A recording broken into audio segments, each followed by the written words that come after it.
Cuando recibí la llamada del banco esa mañana de otoño, no imaginé que mi propio hijo había intentado declararme mentalmente incapacitada. Falsificó la firma de mi difunto esposo en un poder notarial e intentó cerrar mis cuentas bancarias sin mi conocimiento. A mis 78 años, conduzco mi propio coche, administro mis finanzas y recuerdo perfectamente la combinación de mi casillero de la preparatoria en Guadalajara. Pero para Ricardo, yo era solo una anciana inconveniente en el camino de su herencia. Lo que no esperaba era que su propia hija se convertiría en mi aliada más feroz, y que yo finalmente encontraría mi voz después de décadas de silencio. Pero antes de continuar, asegúrate de estar ya suscrito al canal y escribe en los comentarios: ¿desde dónde estás viendo este video? Nos encanta saber hasta dónde llegan nuestras historias. Mi nombre es Elena Rivas, tengo 78 años y durante casi toda mi vida adulta viví en función de los demás. Crié a mi hijo Ricardo sola después de que mi esposo Ramón falleciera. Trabajé en 2 empleos para mantener nuestra pequeña ferretería funcionando y ahorré cada centavo posible para garantizar que él tuviera oportunidades que yo nunca tuve. Nuestra relación siempre me pareció normal, una madre haciendo sacrificios por su hijo, como tantas otras. La primera vez que noté algo extraño fue cuando Ricardo tenía 17 años. Pidió 200 pesos para comprar calcetas de fútbol. Ramón dijo que no, así que Ricardo vino a mí con esos ojos marrones suplicantes, hablando de espíritu de equipo y apariencia. Le di el dinero, pero firmé un cheque para acordarme del momento. Fue el primero de muchos. Los años pasaron y los cheques continuaron. Para la universidad en Monterrey, para el alquiler del primer apartamento, para su boda, para el calentador de agua cuando se descompuso, para la terapia después de problemas en el trabajo, para el divorcio de su primer matrimonio, y luego para otras cosas. Pequeñas al principio, después más grandes. Préstamos que nunca se pagaron, cuentas de emergencia, peticiones que siempre venían con historias elaboradas y promesas de devolución. Yo siempre cedía, siempre decía que sí. ¿Cómo podría no ayudar a mi único hijo? Finalmente, Ricardo se casó con Valeria, una mujer elegante con gustos caros y una sonrisa que nunca alcanzaba sus ojos. Ella me trataba con una frialdad cortés, mirando mi casa modesta en Coyoacán, mi ropa sencilla, mis hábitos frugales con disimulado desdén. Cuando me visitaban, lo que se volvió cada vez más raro era siempre para pedir algo. Dinero para una inversión, para un viaje a la playa, para la escuela de mi nieta Sofía. Cada petición venía envuelta en preocupación. ¿Estás bien, mamá?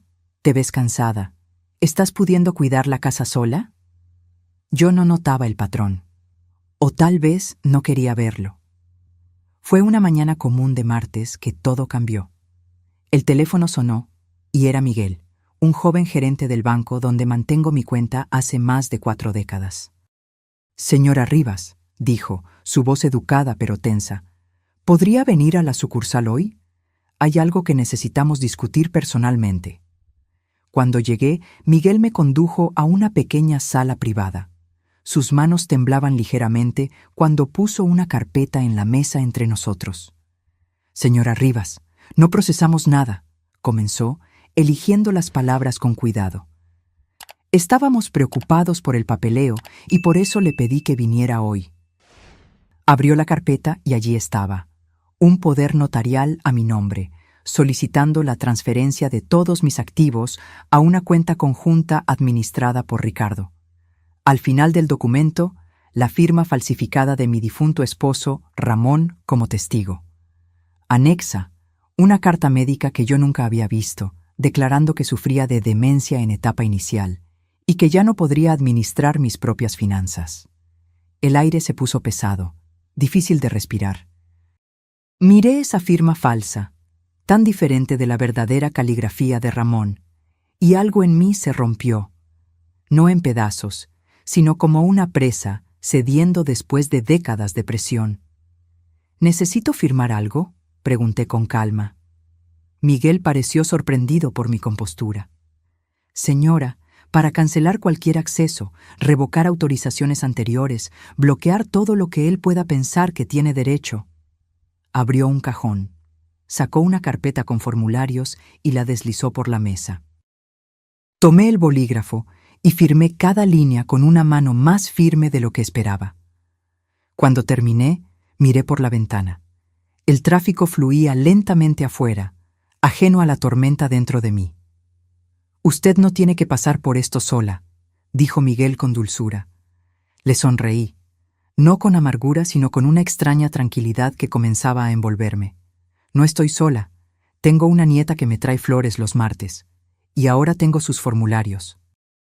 Volví a casa en silencio, el sobre con los documentos falsificados pesando en mi bolso como una prueba de todo lo que me había negado a ver por tanto tiempo. En casa, abrí el cajón donde guardaba todos los cheques cancelados que le había extendido a Ricardo a lo largo de los años. Los esparcí sobre la mesa del comedor y comencé a sumar. El total me dejó náuseas.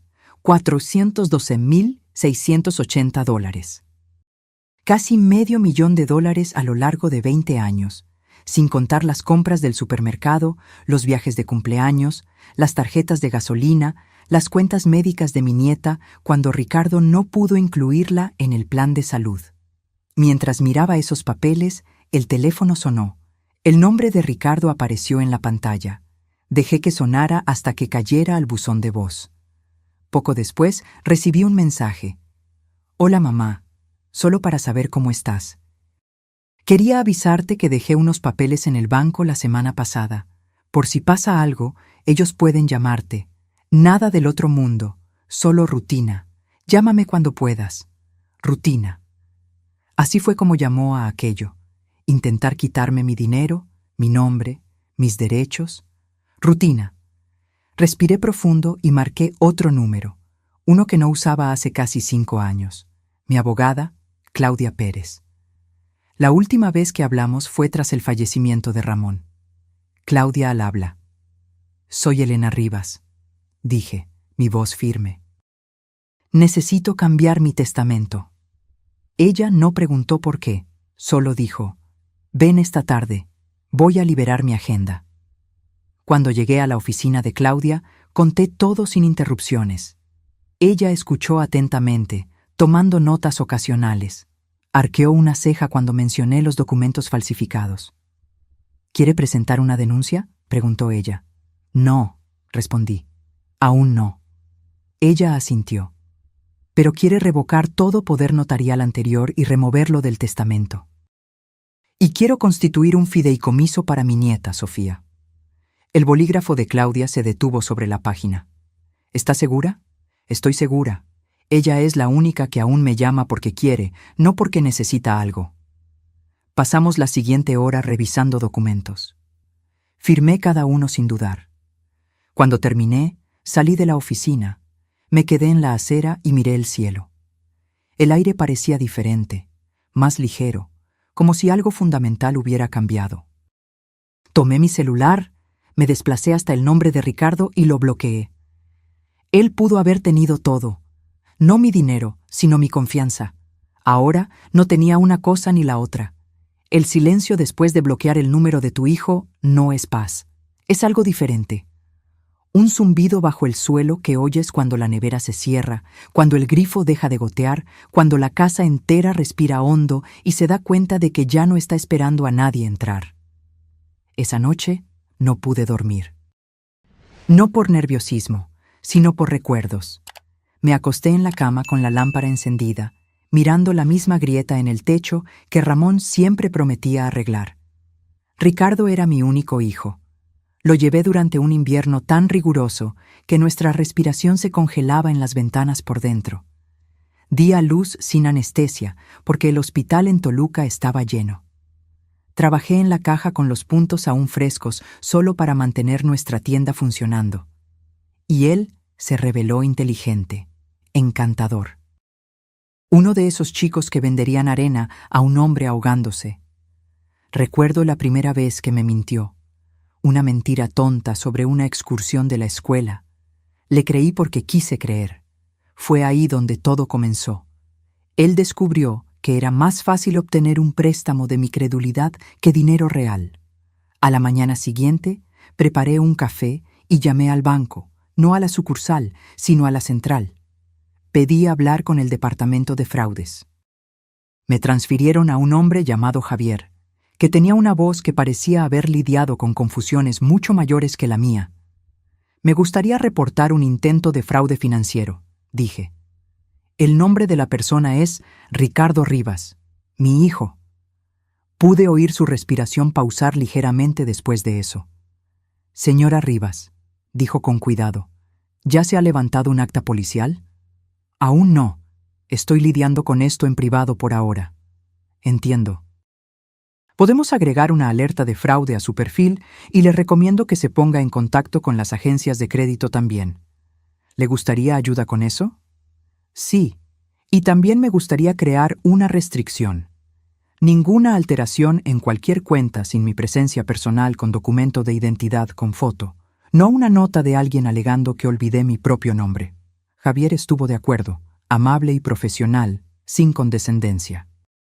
Después de eso, llamé a la policía, no para levantar un acta aún, sino para documentar la falsificación. Una oficial llamada Brígida anotó los detalles eficientemente. En cierto momento, preguntó, ¿usted se siente insegura? No, respondí. Solo me siento cansada. Era mediodía cuando colgué. Me senté a la mesa de la cocina y miré el pequeño bloc de notas con el total acumulado que Ricardo había recibido a lo largo de los años. Volteé la página y escribí en la parte superior. Cosas que aún tengo. Una casa sin hipoteca en Coyoacán. Un coche que funciona. Una huerta llena de tomates. Una nieta que aún me llama abuela y lo dice en serio. Mi nombre, mi cuenta, mi historia. Me quedé mirando la última línea por más tiempo. Mi historia, no la de él.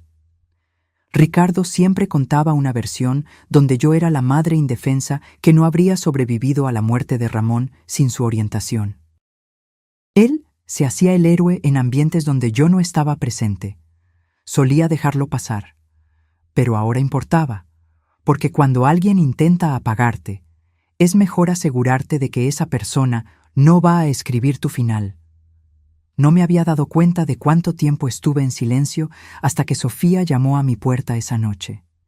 Ella siempre enviaba un mensaje primero, siempre me llamaba abuela, con esa voz firme, nunca dulzona, nunca falsa. Pero esta vez simplemente apareció.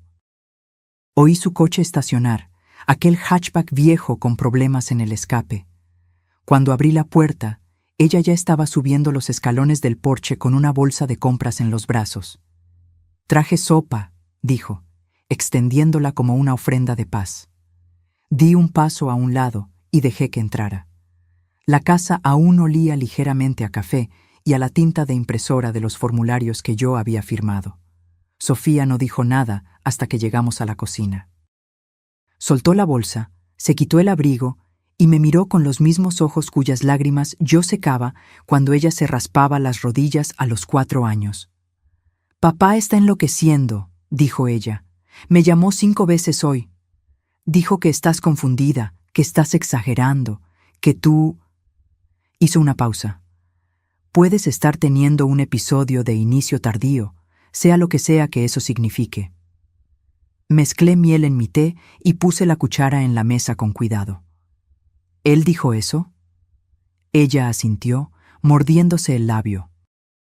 Le dijo a la tía Lorena que intentaste cerrar tu propia cuenta y lo olvidaste a mitad del proceso, que el gerente del banco tuvo que acompañarte hasta la salida.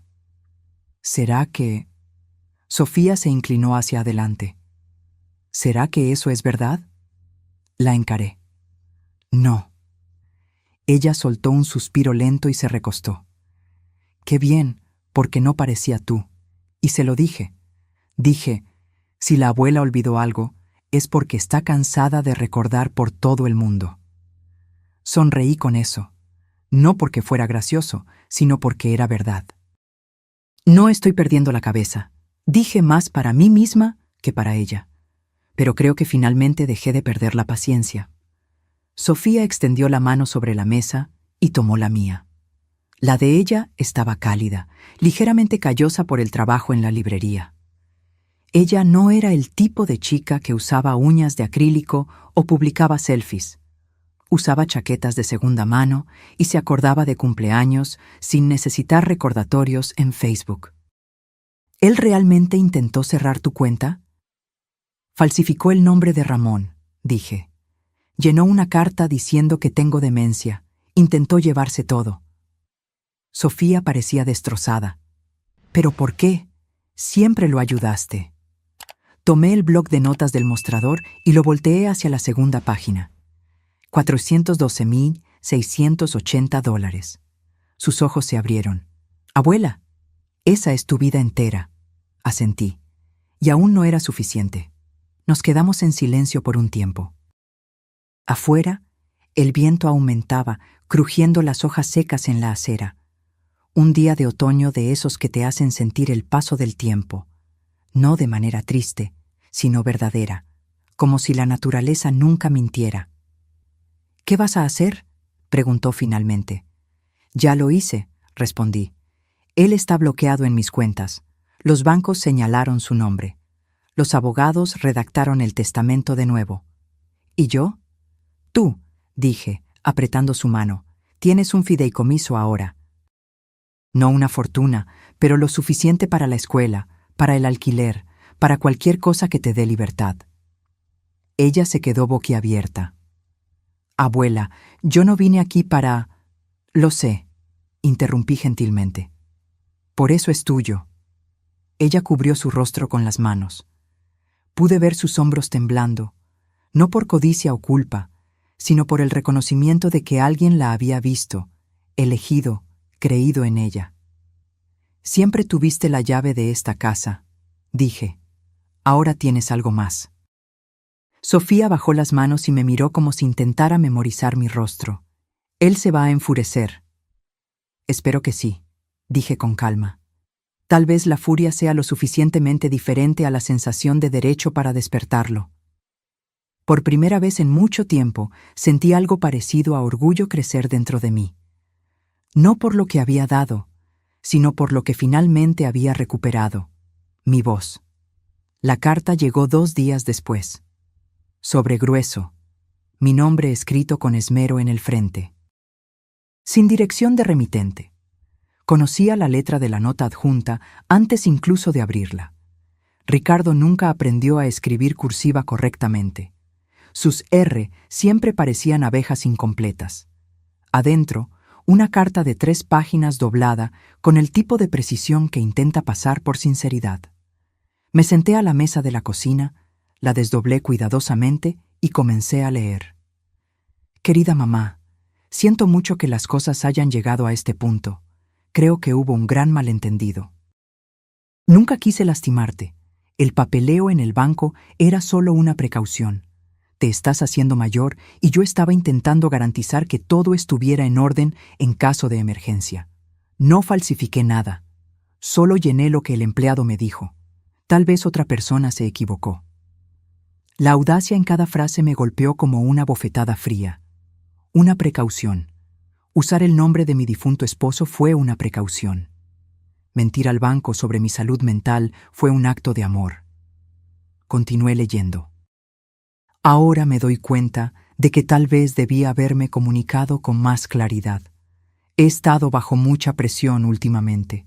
El trabajo está inestable y la colegiatura de Sofía es una carga.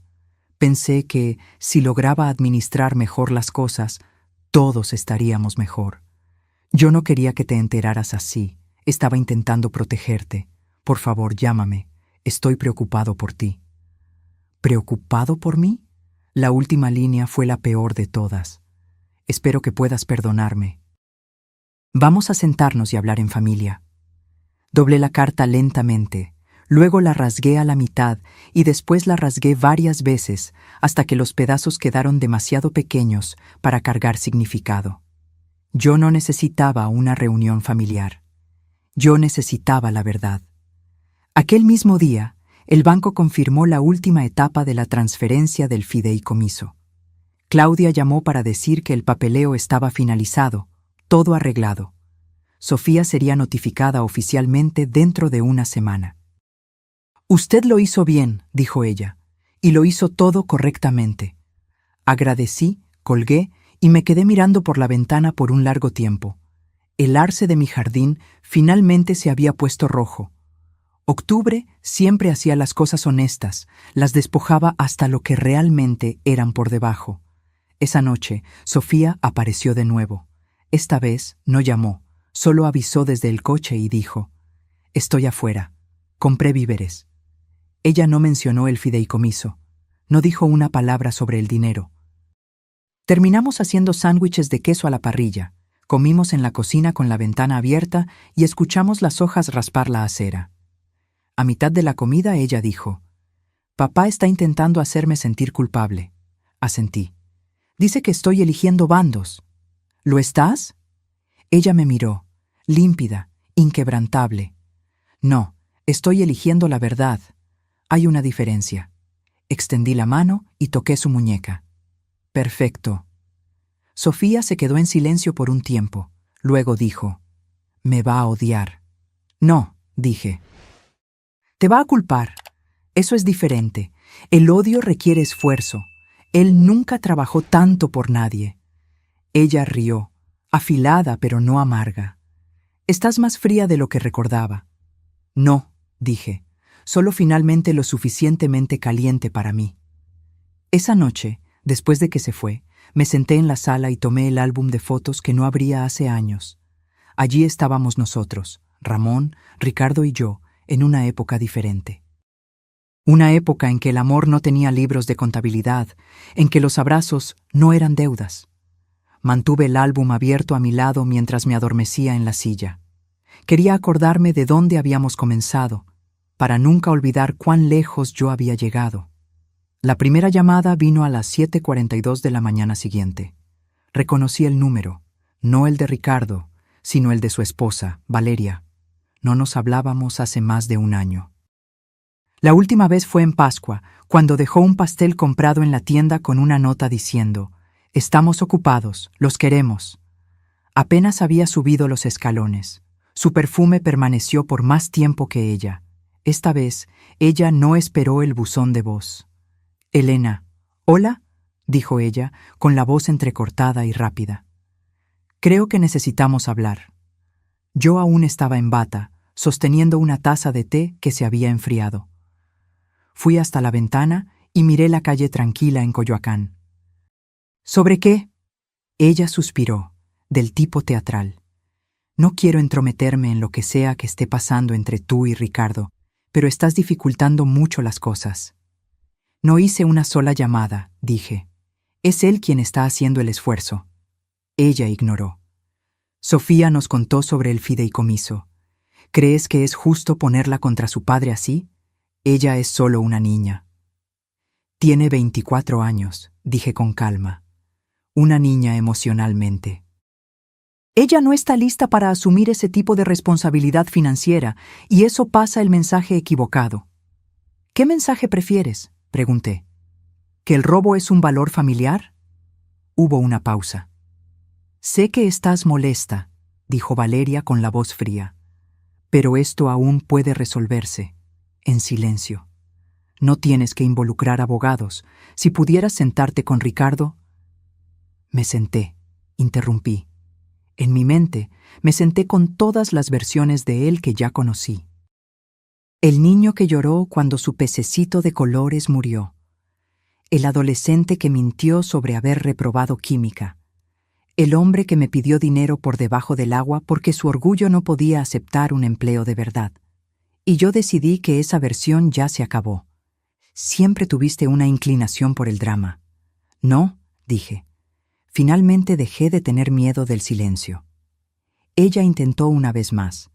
«Él es tu hijo. Sé exactamente lo que él es». Terminé la llamada y puse el teléfono cuidadosamente sobre la mesa, como si pudiera quemar la madera si no era gentil. 10 minutos después, Ricardo llamó. Y de nuevo. Y de nuevo.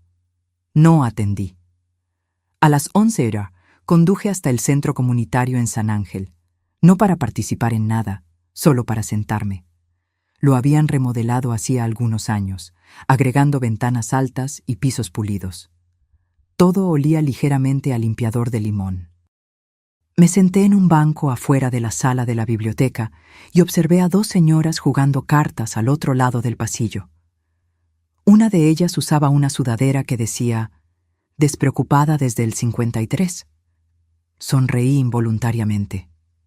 Después de un tiempo, una mujer que no reconocí se sentó a mi lado. Estructura esbelta, abrigo elegante, manos cuidadosamente cruzadas en el regazo. «¿Viniste al taller sobre planificación patrimonial?», preguntó. Negué con la cabeza. «Solo visitando fantasmas». Ella asintió lentamente. Yo también. No conversamos mucho después de eso, pero fue agradable. No ser necesaria, no ser implorada o culpada, solo existir sin propósito. De camino a casa, paré en el correo. Mi buzón estaba casi vacío. Un folleto de cupones, un anuncio de inversiones para la jubilación y un sobre azul claro sin dirección de remitente. Adentro había una tarjeta, sin mensaje, solo una foto de un niño pequeño sosteniendo una nave espacial de Lego, una Polaroid de 1988. En el reverso, con mi letra, la primera gran construcción de Tommy, no deja que nadie toque. La tarjeta había sido doblada, arrugada, redoblada. Tenía pliegues como una carta antigua que alguien no podía tirar a la basura.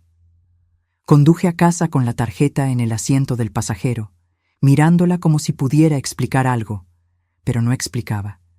Ricardo ya había construido algo con piezas de las que se enorgullecía, y ahora, tantos años después, intentaba desmontar lo que no era suyo. Pero yo no lo dejaría. Ya no. El domingo llegó tranquilo.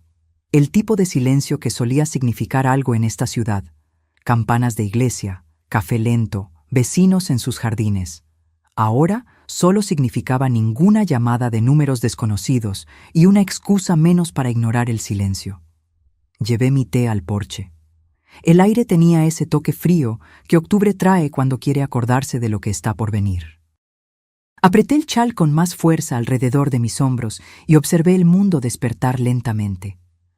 Un corredor, una ardilla, el niño vecino arrastrando su contenedor de basura con una rueda faltante.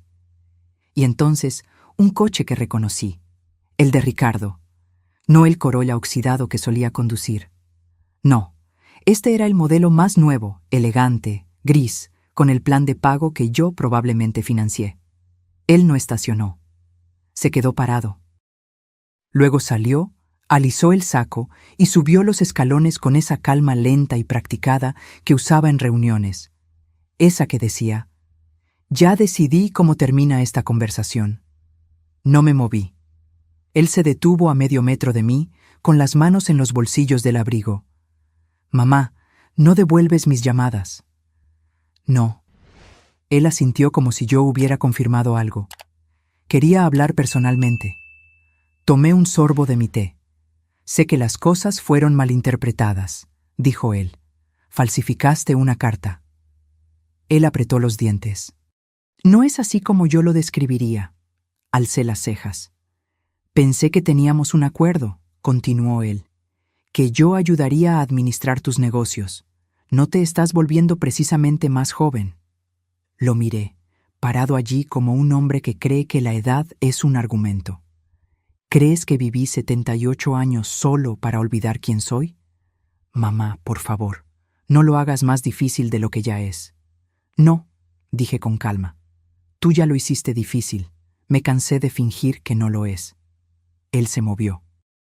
La brisa tiró de su abrigo. Entonces ese es esto. Me cortaste después de todo lo que hice. Lo miré por un largo segundo. ¿Qué hiciste exactamente, Ricardo? Dime una cosa que hiciste por mí que no haya sido una transacción. Abrió la boca, la cerró. Sofía es la que llama, la que me visita, la que pregunta cómo estoy sin pedir nada a cambio. Ella es solo una niña. Ella es 2 veces el hombre que tú ya fuiste. Eso lo golpeó. No como una bofetada, ni siquiera como crueldad, sino como verdad. Del tipo que duele porque encaja. Necesitaba ayuda, dijo él finalmente. No sabía cómo pedir de otra forma. No pediste, robaste. Nos quedamos allí por un momento más, ambos envueltos en nuestro propio silencio terco. Luego él dijo: «La gente va a hablar. Déjalos. Ellas se van a arrepentir, ¿sabes?», agregó. «Sofía, cuando el dinero la arruine». Me levanté. «¿Quieres que crea que ella va a fracasar porque tú habrías fracasado?». Ricardo parpadeó. «Yo te di más que dinero», dije.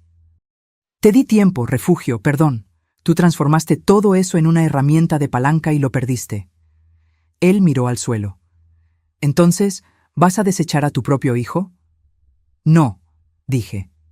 «Tú lo hiciste. Yo simplemente me niego a recogerte».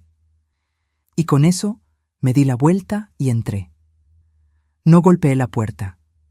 No la cerré con llave para causar drama. Simplemente la cerré despacio, deliberadamente. Detrás de mí, la casa suspiraba como si hubiera esperado mucho tiempo que alguien finalmente hiciera eso. No tuve noticias de él por una semana. Ninguna llamada, ninguna carta, ni siquiera un golpe a la puerta cargado de culpa. El silencio no parecía paz. Aún no.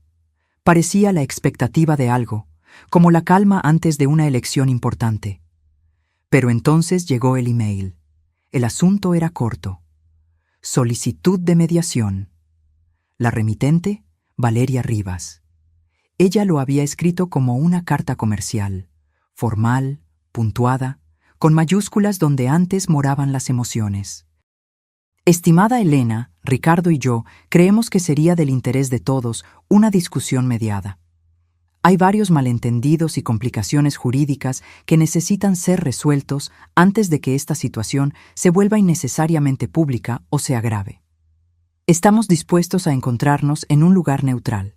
Si está de acuerdo, por favor, responda informando su disponibilidad. Esperamos lidiar con esto con madurez y respeto». No respondí, no porque no tuviera palabras, sino porque ellos no merecían más las mías. Imprimí el email, lo doblé a la mitad y lo puse bajo el pisapapeles de cerámica que Ramón me dio el año en que se olvidó de nuestro aniversario. Un pequeño pedido de disculpas en forma de faro. Antiguamente parecía romántico. Ahora parecía más una advertencia. 2 días después llegó una carta del abogado de ellos. La abrí con manos firmes, sentada a la mesa del comedor con mi té y el zumbido bajo de la radio detrás de mí. El nombre en el encabezado de la carta era desconocido, pero el tono era bastante familiar, educado, cargado de presión, disfrazado de sugerencia, pero aguzado por dinero. Nuestros clientes, señor y señora Rivas, creen que las recientes alteraciones hechas a los documentos de planificación patrimonial fueron realizadas bajo coacción emocional y sin orientación jurídica adecuada. Solicitamos una revisión de las decisiones involucrando transferencias financieras y asignaciones testamentarias, especialmente en lo que se refiere al fideicomiso ahora a nombre de la señora Sofía Rivas. Leí la carta entera y sonreí, porque el desespero tiene un olor y ellos lo usaban como colonia. Llamé a Claudia a la mañana siguiente y le conté lo que había llegado. Ella me pidió que leyera la carta en voz alta. Yo leí. Ella se rió a mitad de la lectura. «¿Quiere que responda?», preguntó. «No», dije. «Quiero que espere. Vamos a darles más cuerda». «¿Está segura?». «Tengo 78 años. Ya viví guerras, pérdidas, parto, el colapso de un negocio y un marido que murió un martes, pero dejó amor atrás como si fueran intereses de un préstamo. Ya sobreviví a cosas peores que un papel timbrado». Claudia rió. «Sabe, usted está un poco aterradora ahora. Debería haberme calmado antes». Más tarde aquel día, llamé a Sofía. Ella atendió en el segundo timbre. «Abuela, ¿está todo bien?». «Recibí una carta», dije. Hubo una pausa. «¿De ellos?». Asentí.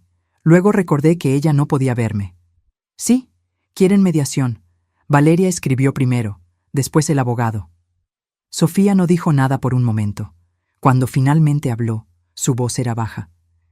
«Yo puedo devolverlo, abuela. El fideicomiso. Si es para... No.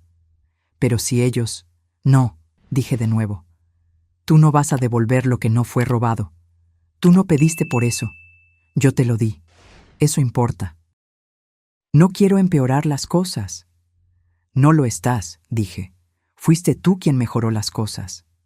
Ella soltó un suspiro que pude oír temblar un poco.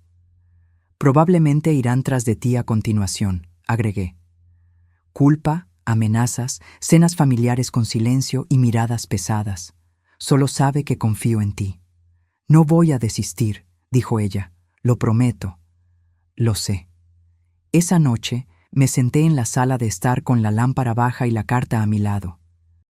Pasé los dedos sobre el nombre grabado en relieve del abogado de ellos, un hombre que probablemente pensó que una mujer de 78 años, sin educación formal, temblaría ante una carta intimidante. Él no sabía que yo solía arreglar válvulas de plomería comercial con mis propias manos, que yo podía calcular intereses compuestos más rápido que sus practicantes, que una vez salvé nuestra tienda de la ejecución hipotecaria vendiendo 50 podadoras de césped en un único fin de semana porque prometí a cada cliente un pastel casero. Yo no me asustaba fácilmente. Que mandaran cartas, que llamaran a esto guerra. Ya estuve en batallas en que el enemigo usaba luto, no Gucci. Esto era un ajuste de cuentas. La próxima escalada no vino por correo. Vino como un golpe. Un ritmo lento y deliberado, no amistoso, no nervioso. El tipo de golpe que significa control. No me moví al principio. Estaba en el cuarto trasero, separando las sábanas de invierno. Pero los golpes continuaron, pacientes y comedidos. Cuando abrí la puerta principal, Valeria estaba en mi porche con un abrigo de camello. El cabello estaba tan recogido que parecía una máscara. Ella tenía un portapapeles en los brazos. Ni un bolso, ni una bolsa, ni siquiera guantes, aunque la mañana estaba lo suficientemente fría para arder. «Buenos días, Elena», dijo ella como si esto fuera normal. «No lo es», dije, y no la invité a entrar. Ella no esperó, simplemente dio un paso adelante como si mi puerta fuera la de ella. Me quedé parada en el umbral, bloqueando la entrada. Ella ajustó el portapapeles. Pensé que podríamos hablar personalmente. No respondiste a ninguna de nuestras comunicaciones. Eso es intencional. Ella sonrió, educada y brusca. Entiendo que estés molesta. No estoy molesta, dije. No estoy interesada. Ella miró dentro de la casa, detrás de mí, como si buscara señales de insensatez. Un desorden, una estufa olvidada, algo que ella pudiera usar. Tomaste decisiones que afectan a toda nuestra familia. No, dije, tomé decisiones que afectan mi dinero. Tú no tienes derecho a ninguna de las dos cosas. Valeria cambió de posición. Vi la tensión en su mandíbula. Después, las grietas detrás de la cortesía. Estás dificultando las cosas para Sofía. Ella se está arreglando muy bien. Ella está siendo manipulada. Siempre tuviste una extraña influencia sobre ella. Casi me río. Estás confundiendo amor con influencia, fácil de hacer cuando nunca sentiste ninguno de los dos. Fue suficiente. Sus ojos se endurecieron. Ella extendió el portapapeles. Estoy aquí para hacer una propuesta final. Si disuelves el fideicomiso y devuelves los fondos a una cuenta central de la familia, abandonaremos todas las investigaciones legales y cuidaremos de todo discretamente. Sin daños a la reputación, sin atención innecesaria. Yo no tomé el portapapeles. ¿Crees que tengo miedo de llamar la atención?, pregunté. Creo que no estás pensando con claridad. Esto hiere a todo el mundo. Esto protege a todo el mundo de él. Ella respiró profundo. Él es tu hijo, asentí, y tú eres su espejo. Por un largo momento, ninguna de nosotras se movió. Entonces, ella abandonó completamente la actitud educada. «Ustedes están quemando el puente», dijo ella secamente. «No», respondí. «Ustedes dos le prendieron fuego hace años. Yo simplemente dejé de fingir que era un camino». Ella se dio la vuelta bruscamente y bajó los escalones, los tacones chasqueando como acusaciones. El portapapeles permaneció en sus manos, sin firma. Me quedé parada en la puerta, observándola partir, el viento balanceando su abrigo. Poco antes de llegar al coche, ella se dio la vuelta. «Tú le enseñaste a Sofía a ser cruel». Sonreí. «No, yo le enseñé a no heredar el silencio». Y entonces cerré la puerta. Esta vez la cerré con llave, no por miedo, sino por determinación. Más tarde esa noche encontré un mensaje de voz de Sofía. «Abuela, ella pasó por ahí. Oí de papá. Él dijo algo sobre una última rama de olivo. Yo solo. Estoy preocupada. ¿Estás bien?» La llamé inmediatamente. Su voz estaba tensa cuando atendió. «Estoy bien», dije gentilmente. Y ella trajo un portapapeles, no una rama de olivo. «¿Firmaste algo?» «Yo no firmo mentiras». Ella se quedó callada. «Entonces, yo les dije que no me encontraría con ellos sin ti. Dijeron que estabas inestable, que manipulaste al banco, al abogado, a mí». Dejé eso de lado por un segundo. «¿Y tú les crees?» «No», dijo ella, pero aún dolió escuchar eso de él. Sé que nos quedamos en silencio por un tiempo, sentadas en casas diferentes con el mismo dolor. El dolor de darse cuenta de que la familia puede decepcionar más profundamente que cualquier extraño. Finalmente, ella dijo: «No voy a devolverlo». «El fideicomiso. No me importa lo que amenacen». «Lo sé», susurré. Y yo creí en ella. Porque Sofía, a pesar de toda su juventud, heredó algo que yo casi olvidé que necesitaba transmitir. No solo dinero, sino coraje. Una vez leí que la fuerza no es ruidosa, es silenciosa, enraizada, lenta para doblarse. En esa semana, la mía sonó como tazas de té regresando delicadamente a sus platillos, como un teléfono que no atendía, como papel deslizándose dentro de una carpeta, un documento a la vez. Sin gritos, sin represalias, solo silencio, pesado, deliberado. Pero no todos apreciaban ese tipo de silencio. 2 días después de la visita de Valeria, recibí un mensaje de un hombre llamado Pedro Lara, consultor financiero, aparentemente de Ricardo y Valeria. Dejó un mensaje de voz con un tono de voz que parecía recién impreso. «Señora Rivas, represento ciertos intereses de su hijo y de su esposa. Estoy entrando en contacto para solicitar aclaraciones sobre transferencias recientes de activos. Creemos que algunas de ellas pueden haber ocurrido bajo presión emocional y hay preocupaciones en cuanto a su capacidad de lidiar con decisiones tan significativas. Si está dispuesta, nos gustaría ayudar a reequilibrar su patrimonio de forma a proteger su legado y la unidad familiar». Unidad familiar. Esa fue una nueva forma de manipulación. No devolví la llamada. En su lugar, reenvié el mensaje de voz a Claudia. Ella respondió en menos de 1 hora. «No se preocupe, están pescando, pero les enviaré un contacto formal a ellos. Es hora de registrar el caso». «Perfecto. Dejen que hablen con abogados. Dejen que paguen por cada hora que intentan distorsionar la verdad y transformarla en duda. Yo ya pasé años suficientes subsidiando sus planes. Ahora ellos podrían subsidiar sus propias fantasías». Más tarde esa noche, preparé un pastel. No para ellos, sino para mí, pan de plátano. Con la receta que la madre de Ramón me dio cuando nos casamos, borroneada en mi letra, la tinta desvaneciéndose donde yo había derramado vainilla. Hacía años que yo no hacía pastel sin una ocasión especial, sin cumpleaños, sin recaudación de fondos, sin compromiso, solo porque yo quería que la casa volviera a oler caliente. A mitad del pastel, el timbre sonó. Por un momento, pensé en ignorar, pero algo me dijo que no eran ellos. Abrí la puerta y encontré a Sofía. Ella sostenía una pila de papeles, los hombros encorvados, los ojos cansados. «¿Estoy interrumpiendo?»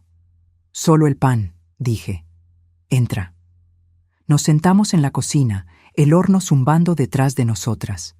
Ella puso los papeles en la mesa, impresos, extractos, emails. Yo no leí, solo la miré a ella. Creo que están investigando, dijo ella, intentando descubrir algo sobre mí. Valeria preguntó si yo ya había usado los fondos fiduciarios. No los usé, ni $1. Pero ella dijo que si yo gasto en alquiler, ellos me van a acusar de uso indebido de bienes. Ellos no tienen acceso, dije. Están intentando, susurró. Están haciendo llamadas, haciendo preguntas en mi trabajo. Mi orientador dijo que hasta contactaron a la secretaría de la universidad. Están esperando que tú cedas. Sofía miró hacia abajo. Parte de mí quiere ceder solo para hacer que esto pare. No, dije. No se da a los cobardes lo que ellos quieren. Ella asintió lentamente, pero yo vi el peso en su espina dorsal, la forma en que sus dedos pinchaban la esquina del papel. Ellos no me ven como una persona, dijo, solo una pieza de ajedrez. Ellos no ven a nadie como persona, dije, solo medios para un fin. Me levanté y serví té. Ella tomó el suyo con miel, siempre lo había hecho. Recordé la primera vez que le di una taza así. Ella tenía 8 años y estaba con fiebre. Me quedé sentada a su lado toda la noche, leyendo libros de historias antiguas, hasta que ella finalmente se durmió con la cabeza en mi regazo. Ellos habían olvidado que esa chica existía. Yo no lo había hecho, y nunca lo olvidaría.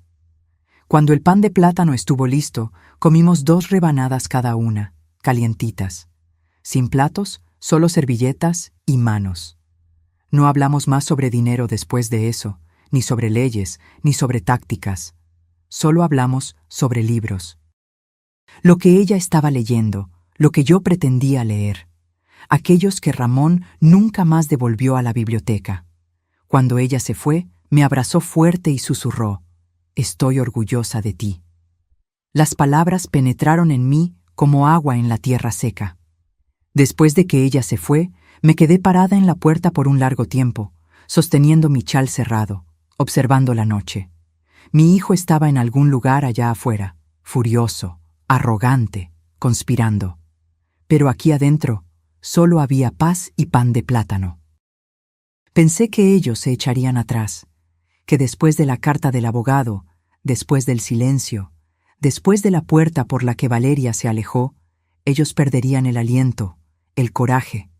Pero personas como ellos no se echan atrás. Cambiaron de táctica. La próxima llamada no vino para mí. Fue para la iglesia. La pastora Isabel llamó aquella tarde, gentil como siempre. Ella lidera nuestra pequeña congregación hace casi 20 años en Guadalajara, siempre con manos que olían a hierba de limón y una voz que calmaba al niño más rebelde. «Elena», dijo ella, «recibí la visita de Ricardo». «Claro que sí. Le dije que no nos involucramos en disputas familiares», continuó ella, cautelosamente. «Pero pensé que usted debería saber». Pareció preocupado. Casi me río. ¿Preocupado por mi alma? Preocupado por su salud debilitada, dijo ella suavemente. Él quería saber si yo había notado alguna señal. Ahí estaba, el lento goteo del veneno. Ellos no conseguían mi dinero por medio de bancos o abogados. Entonces, ahora, intentarían por medio de la duda, de la reputación, de susurros en los rincones de lugares donde yo antes estaba segura. «Gracias por avisarme», dije. La pastora Isabel hizo una pausa. «Elena, yo la conozco y sé cómo es la fuerza. Si necesita que yo hable con alguien, con el obispo, con la directiva, yo hablo». «No es necesario», dije. «Deje que ellos piensen». Más tarde aquella semana, en el almuerzo comunitario de miércoles, yo me di cuenta. Algunas miradas se desviaron rápidamente. 2 parejas cuchicheando en el perchero. Cosas leves y sutiles, pero yo conozco la forma de una historia antes de que sea contada. Alguien comenzó a hablar. Yo no dudé. Puse puré de papas en platos de papel y le pregunté a la señora Mayra sobre su cadera nueva como si nada hubiera cambiado, porque nada había cambiado. Que pensaran que soy frágil, que circularan como buitres bien vestidos. Ellos no encontrarían banquete aquí. Esa noche, después de la iglesia, recibí un mensaje de Sofía. Están diciendo a las personas que no estás bien, que el fideicomiso fue un error, que yo te coaccioné. Respondí simplemente, yo confío en ti, ellos no importan. Pero yo sabía que importaba para ella. Sofía siempre creyó en la justicia, que la verdad vencería si tú la decías lo suficientemente alto. Ella aún no entendía que algunas personas solo oyen lo que les conviene. Al día siguiente, decidí contraatacar. Ni con cartas, ni con abogados, ni siquiera con palabras. Llamé a la biblioteca local en Guadalajara. Hola, dije. Me gustaría reservar la sala comunitaria el próximo miércoles por la noche para una lectura. ¿Una lectura? Sí, un relato personal. Familia, finanzas, límites, una reflexión pública. La mujer en la línea dudó. ¿Eso es para un club de lectura? No, dije. Es para cualquier persona que ya haya oído que es demasiado vieja para importar.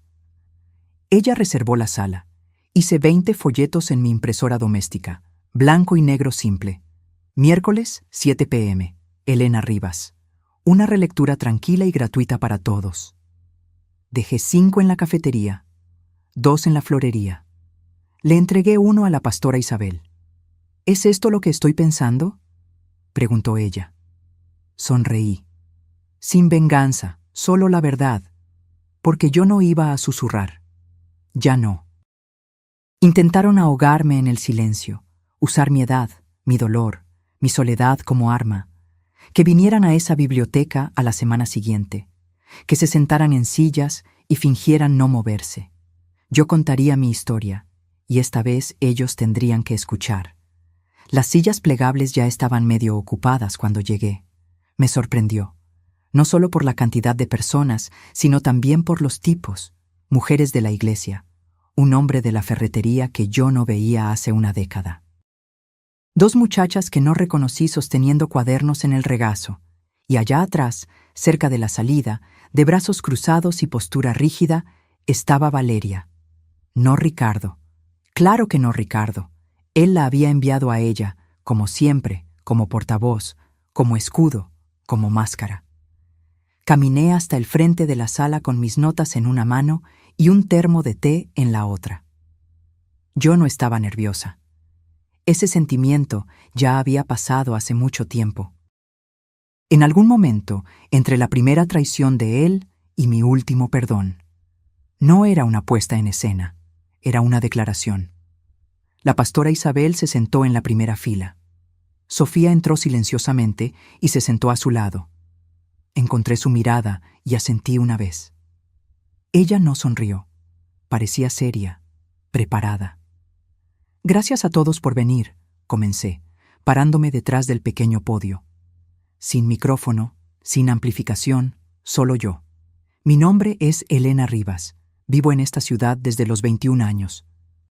Administré una ferretería con mi esposo, crié un hijo, pagué mis impuestos, mantuve la cocina limpia y enterré más amigos de los que puedo contar. Paré. No estoy enferma, no soy excéntrica, no soy frágil, pero estoy cansada del silencio, de la manipulación, de la manera en que las personas tratan a las mujeres mayores como fotografías descoloridas, fáciles de ignorar, a menos que necesites algo sentimental. Algunos asintieron. Alguien sorbió por la nariz en la segunda fila. Vine aquí esta noche para contar una historia, la mía, la que está siendo distorsionada y susurrada por esta ciudad en cafés y corales. Vine a corregir el registro. Abrí mi cuaderno, pero no lo leí. Hablé de memoria, de la médula. Les conté sobre el documento falsificado, sobre Ricardo entrando en un banco e intentando declararme incompetente, sobre la carta con el nombre muerto de Ramón al final, sobre las llamadas, las amenazas, las insinuaciones de abogados listos de que yo había perdido el contacto con la realidad. No lloré, no grité. Yo simplemente dije la verdad línea por línea, como clavos en la madera. Les conté sobre el fideicomiso, cómo yo lo había creado para Sofía, porque ella era la única que venía sin pedir, que se quedaba sin compromiso. Y entonces miré directamente a Valeria. Ella me dijo que yo estaba destruyendo a la familia, Yo dije, ¿pero cómo se llama a una familia que solo se mantiene unida por el miedo y la obligación? ¿Será que eso vale la pena salvar? Valeria no parpadeó, pero sus dedos apretaron el bolso. No estoy pidiendo piedad. No estoy pidiendo aplausos. Solo quiero que la verdad viva en algún lugar fuera de mi cuerpo antes de que sea demasiado tarde. Respiré profundo. Sé que muchos de ustedes tienen hijos, nietos. Sé que algunos de ustedes tienen secretos, vergüenza, tal vez arrepentimiento. Tal vez usted está ahí pensando, me quedé quieto por demasiado tiempo. Yo conozco esa sensación. Miré alrededor de la sala a la mujer de la tienda de la esquina que un día me prestó azúcar. Al hombre que administraba la funeraria, a Sofía observándome como un faro. Bueno, dije, soy yo diciendo que nunca es demasiado tarde. Di un paso hacia atrás. Ninguna reverencia, ningún adorno, solo el silencio de una sala aprendiendo a escuchar de nuevo. Después, no hubo aplausos, solo algo mejor. Silencio, el tipo de silencio que no necesita ruido para probar que te oyó. Entonces, una a una, las personas se levantaron. Algunas estrecharon mi mano, otras me abrazaron. Algunas solo asintieron, ojos vidriosos, labios apretados. Yo no necesitaba palabras. Ya tenía suficiente de ellas esta noche. Sofía vino por último. Ella no dijo nada, solo me abrazó como si estuviera intentando mantener unido todo lo que el mundo intentó destruir. Y entonces susurró, «Parecías más alta esta noche». Yo reí. Es lo que pasa cuando dejas de cargar la vergüenza. Detrás de ella, Valeria ya se había ido, escabulléndose por la puerta lateral como humo, como culpa, intentando evitar la luz del día. A mí no me importaba. Dejé que ella huyera. Dejé que ella contara. Dejé que ellos humearan en sus cuartos, llenos de resentimiento y descontrol. Yo había hecho lo que vine a hacer. Y esa noche, por primera vez en mucho tiempo, dormí sin soñar con explicaciones. Me desperté con rosas. 3 tallos amarillo claros en un tarro de vidrio dejado en mi porche sin nota. Sin tarjeta, sin firma, solo las flores puestas delicadamente al lado de la puerta, como una gratitud que no necesitaba ser rastreada. Yo sabía que eran de alguien que había estado allí, alguien que había oído. Adentro, la tetera silbaba. Serví mi té, me senté cerca de la ventana y observé la calle respirar. Un paseador de perros pasó, un chico con una mochila demasiado grande para su cuerpo. La vida, sin saber que algo había cambiado, pero había cambiado. No en los titulares, no en documentos legales, aquí dentro. Más tarde esa mañana, Sofía llamó. «Están callados», dijo ella, «demasiado callados». Ella se refería a Ricardo y Valeria. Yo entendía la preocupación. Aquella quietud no era rendición, era estrategia. La tranquilidad de quien piensa a largo plazo, que no le importa esperar si cree que tú te vas a cansar. Pero yo no estaba cansada. Ya no. Ellos saben ahora, dije. Todos ellos. La ciudad, la iglesia, tu jefe, el banco. Aquella historia que ellos estaban intentando inventar ahora tiene un contrapeso. Sofía suspiró. Sigo recibiendo llamadas de un número que no deja mensajes de voz. Bloquéalo. Sí, pero parece que están rondando, esperando por algo. Están esperando que cedas, dije. Así que no cedas. Hubo una pausa. Ellos no están acostumbrados a oír no. Están a punto de volverse fluidos en eso. Colgué y me vestí lentamente. Yo estaba yendo a la ciudad de Guadalajara. No para hacer recados, sino para recibir regalos. A veces, solo ser vista importa. En la cafetería, la dueña, Miriam, me ofreció el té por cuenta de la casa.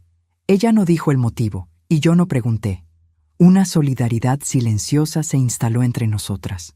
Me senté cerca de la ventana y leí el periódico, dejando que la normalidad se instalara en mis huesos. Entonces, Valeria entró. Sin portapapeles esta vez, sin armadura de abrigo, solo jeans, un suéter y un rostro que parecía esculpido en mármol frío. Ella me vio, se detuvo, Fue directo hasta el mostrador, pidió su bebida, esperó, no dijo nada, pero continuó mirándome. Parpadea, avisa. Cuando se dio la vuelta para salir, se detuvo en mi mesa. «¡Qué discurso!», dijo ella. No quité los ojos de mi periódico. «La verdad no necesita adornos. Convertiste esta ciudad en tu jurado». «No», dije, doblando el papel con cuidado. «Acabo de dejar de permitir que tú escribieras el testimonio». Ella se movió. «¿Crees que algo de esto va a importar cuando los abogados se involucren?». «Ya importa. Las personas creen en mí, y más importante, yo creo». Ella inclinó la cabeza, estudiándome como un rompecabezas que solía ser fácil. «¿Siempre fuiste teatral?». «No», dije. «Me quedé quieta. Tú simplemente confundiste eso con un acuerdo». Ella se burló y dio un paso hacia atrás. Pero antes de que ella se fuera, agregué: «Puedes seguir rondando, llamando, inventando historias, pero yo te prometo, Valeria, que cuando el polvo se asiente, todo lo que tendrás será el eco de tu propio derecho». Ella no respondió. Se fue. Y esta vez el recinto no me observaba. La observaba a ella. Más tarde, en casa, me senté en la cocina con las rosas frente a mí. Toqué uno de los pétalos, suave y terco en su brillo. Entonces, abrí el cajón cerrado donde guardaba mi testamento. Agregué una nota, no legal, solo personal. Para Sofía, en caso de que dudes de tu valor, sabe esto: no heredaste dinero. Heredaste la prueba de que defender tu posición no es lo mismo que ser descortés. Con cariño, abuela. Doblé la nota, la puse debajo de los documentos y cerré el cajón. Dejé que los otros prepararan procesos, susurros, estrategias. Yo tenía un legado, y ni ellos podrían robarlo. Él vino silenciosamente, como sucede con la mayoría de los finales. Una carta certificada, con aviso de recibo. Mi nombre escrito con cuidado, el sobre grueso, pero sin peso en el significado.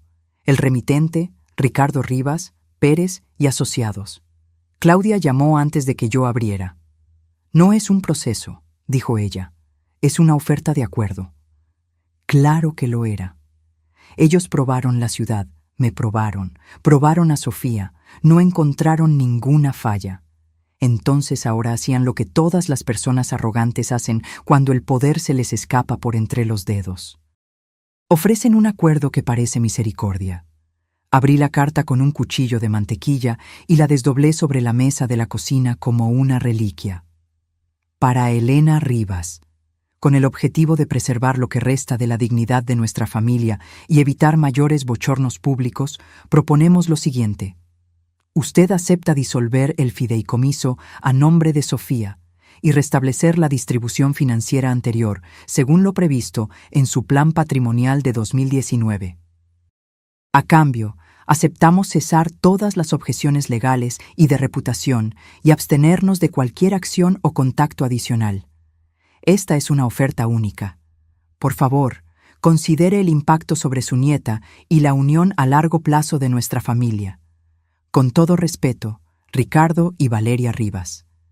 Sin firma de abogado, solo la de ellos. No era estrategia jurídica, solo desespero en un traje. Leí 2 veces, luego una vez más despacio. Cada frase intentaba doblegarse a la razón, a la decencia. Pero la mentira era notoria en cada línea. Ellos no estaban ofreciendo paz, estaban ofreciendo silencio. El mío. Sofía vino esa noche. Le entregué la carta sin comentarios. Ella leyó, los ojos recorriéndola rápidamente, el rostro ilegible. Cuando terminó, alzó los ojos. ¿Vas a responder? Sí, dije. Yo ya respondí. Le mostré el sobre que había preparado. Mi respuesta. 2 líneas, escritas a mano, sin papel timbrado, sin frases legales. No. Mi dignidad nunca fue tuya para negociar. Sofía exhaló lentamente y sonrió. Una cosa silenciosa y orgullosa. ¿Puedo enviarla por correo? Asentí. Ella salió 10 minutos después, sobre en mano, abrigo bien cerrado contra el viento. Me quedé parada en la ventana mucho tiempo después de que su coche partió. Dejé que la quietud me envolviera como una vieja canción. Y pensé, no por primera vez, en todo lo que perdí en esta lucha. No el dinero, no los años, sino la ilusión. La idea de que amor y lealtad siempre vienen en conjunto. Que si tú te entregas lo suficiente, explicas lo suficiente, esperas lo suficiente, las personas se volverán quienes tú esperabas que fueran. Ellas no se vuelven. A veces, ellas se vuelven versiones más ruidosas de sí mismas. Y a veces, la mejor cosa que puedes hacer, la cosa más amorosa, es no perseguir, no implorar, no enseñar, sino detenerte, afirmar los pies en la verdad y dejar que los otros se pierdan. Esa noche escribí una carta más, no para Ricardo, no para Valeria, para mí misma. Elena, esperaste demasiado para creer que tenías razón, pero ahora crees, y eso cuenta, que el mundo llame a esto terquedad. Tú conoces esto como supervivencia, tú conoces esto como paz, que esto sea suficiente. Puse la carta en el fondo de mi cuaderno y lo cerré con cuidado. Entonces apagué las luces, cerré las puertas con llave y dormí. Sin sueños, sin fantasmas, sin ruido, solo sueño. El sol nacía a través de las cortinas de encaje, suave y sin prisa. Octubre estaba menguando. El dorado daba lugar al gris, el tipo de aire que huele a finales.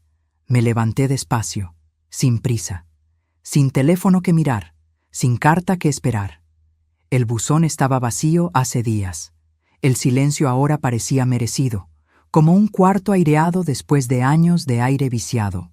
Sofía apareció con rollos de canela, aún calentitos en la caja. Nos sentamos a la mesa de la cocina como de costumbre.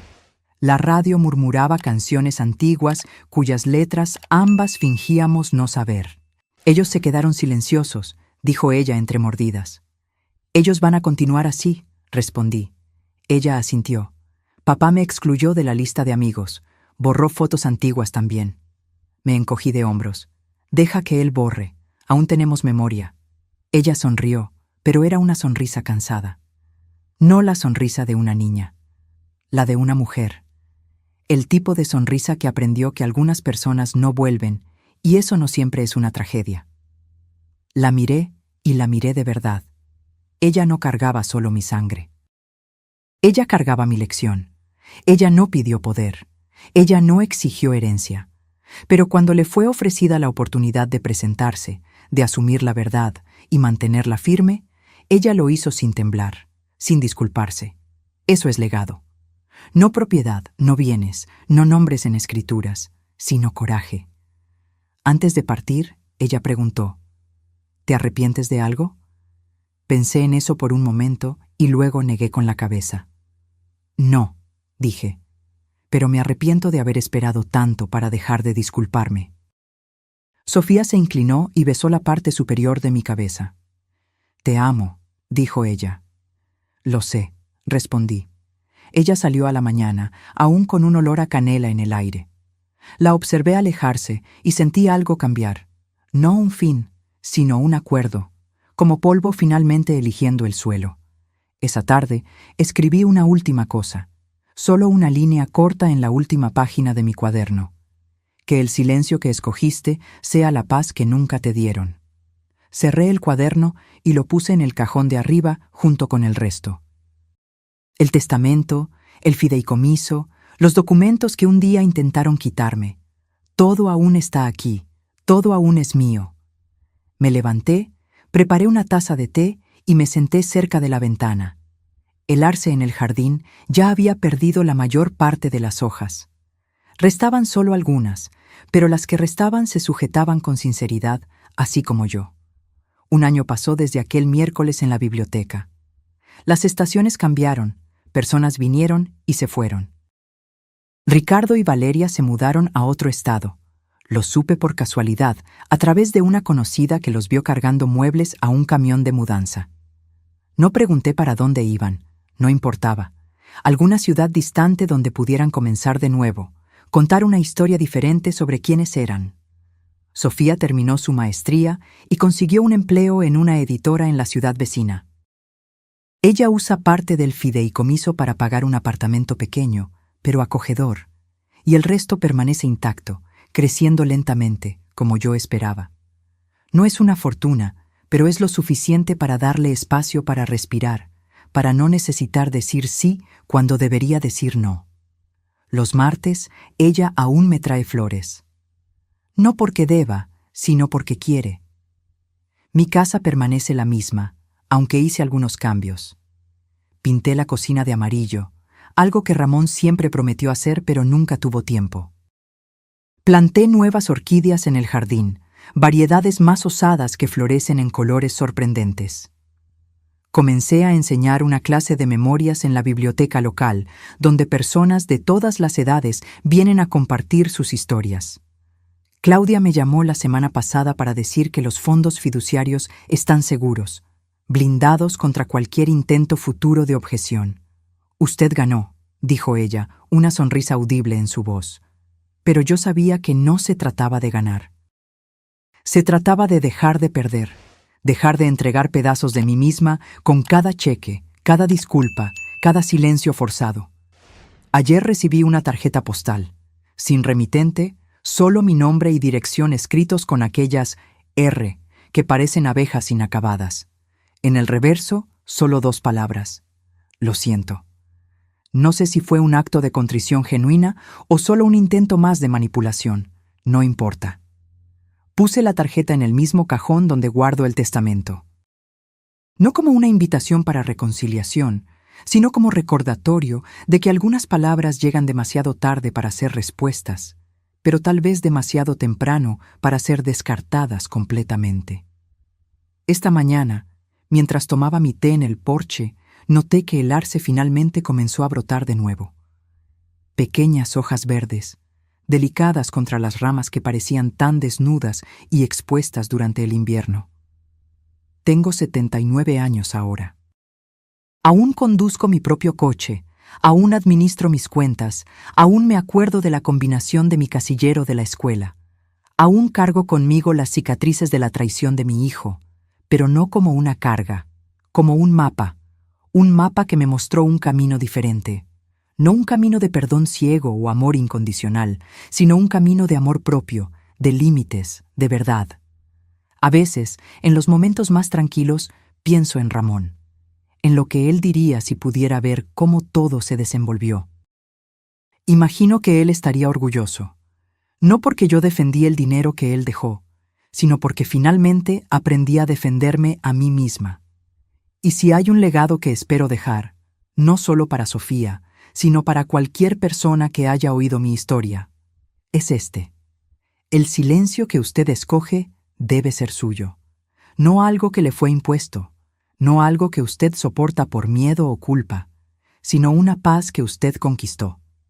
Porque a los 78 o 88 o 98 años, usted aún es dueño de su historia. Usted aún decide dónde poner los puntos finales. Usted aún escoge cuándo quedarse y cuándo decir: basta, yo merezco más. Y yo merecía más. Sofía merecía más. Y tal vez, en algún lugar en su corazón endurecido, Ricardo supiera que también merecía más de lo que se convirtió. Hoy, una página más se voltea. Una estación más pasa. El sol brilla sobre mi taza de té, creando pequeños arcoíris en la porcelana blanca. Pequeñas bellezas para quien aún tiene ojos para ver.